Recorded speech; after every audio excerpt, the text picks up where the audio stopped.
Mark chapter 3, beginning at verse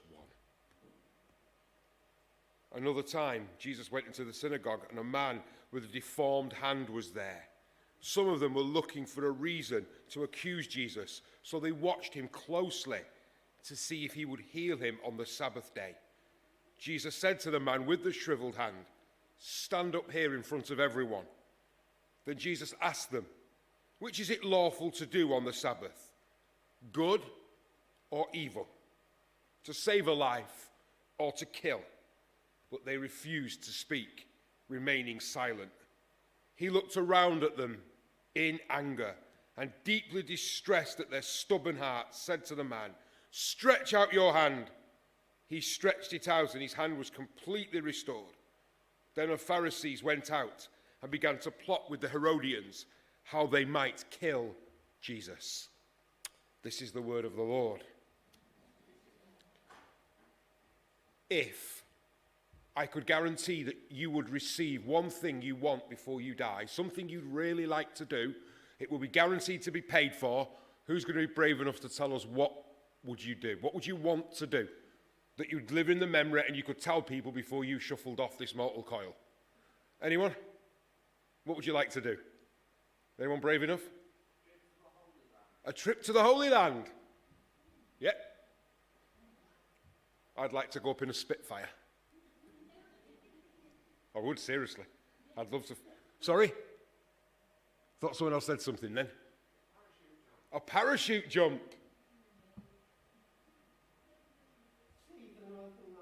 Say again, sorry. See the northern lights. And I guess all these things would fill us with joy. There'd be a time when we'd look back and we'd say, wow.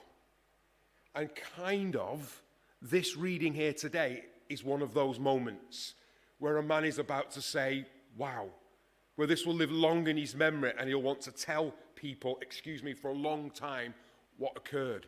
Now, this is a short, it should be in this service, it should be short, but this is so vitally important, this piece of scripture. Because the question is, what is the Sabbath? What is it for? Is it for law, like Jesus asked them? Is it meant to bind us so that it's full of rules we cannot break? So like the Puritans who left these shores and went to America, and they set up places where they had little towns together, and the Sabbath was kept strictly. You couldn't walk more than 2 miles. You couldn't do any work. You could be thrown in prison if you did. You could be whipped if you weren't seen in church, because they kept the Sabbath. So did these here. This was the great difference between them and Jesus. To them, the Sabbath was law. You had to keep it according to the customs. And anyone that broke the customs should be punished. But Jesus asks them, what is this Sabbath? Is that it? Is it just law? Do you not know? Do you not go back to the beginning when all it says is on the seventh day God rested?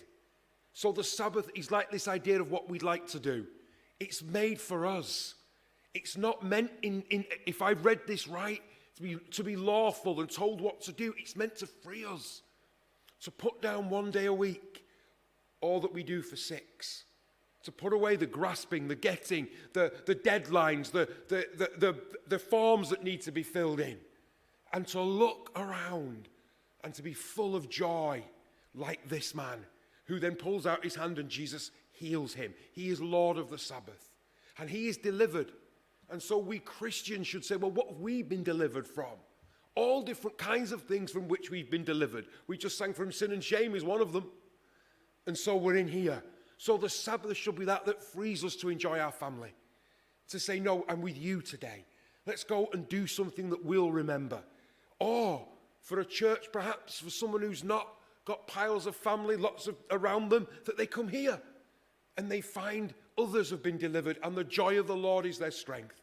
And it rises within them that on this day, they have come to give thanks to God for all that is good. That they can say, for now, no world, you stay there.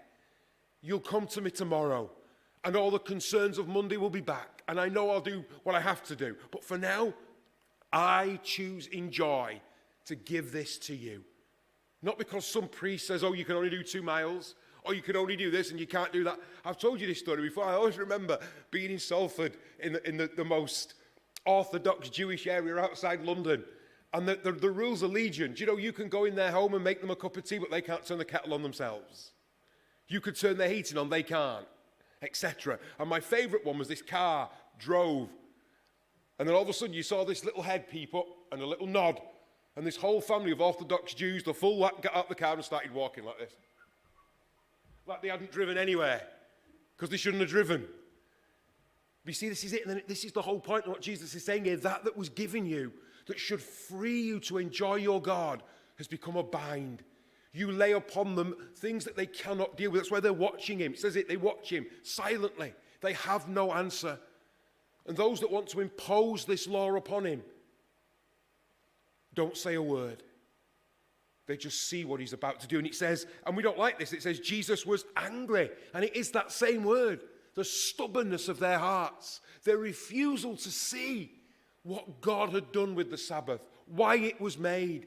And they turned it into rules of men that bound people, that allowed some to feel superior to others, when the whole idea of the Sabbath was one of joy. It should be, of release, of being together as a people, of saying, here we are in his presence all my life. You've been faithful. Come with me.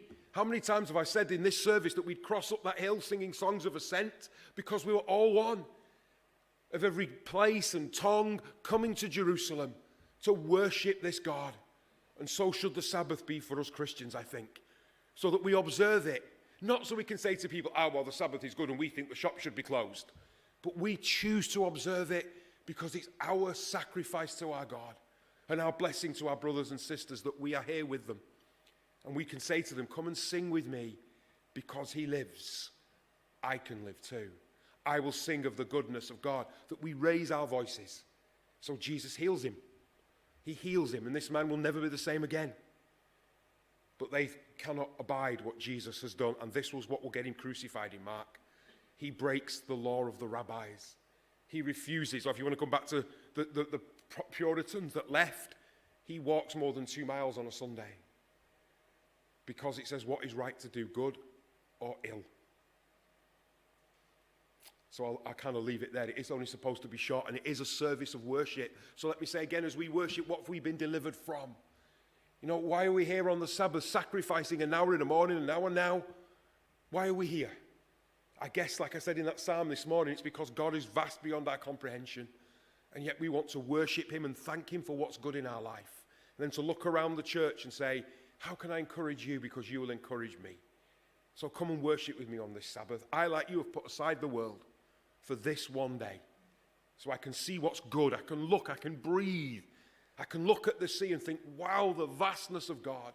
I can gain memories that matter. I can sit with those I love and share with them, pray with them, and be with those in church. The Sabbath was made for mankind, not mankind for the Sabbath. So I would say in closing, don't let anyone bind you then, but know the Sabbath has been set aside by God for us. To observe, yes, but observe in joy, in the fact that it's a blessing that God has given to us, to be together, to put aside, to be a witness to the world that says, no, we know. But for this moment, I'm going into the house of God. I'm going to sing the songs of ascent as I climb the hill, and I'm coming down with my brothers and sisters into the temple where this God, by the name of Yahweh, is worshipped.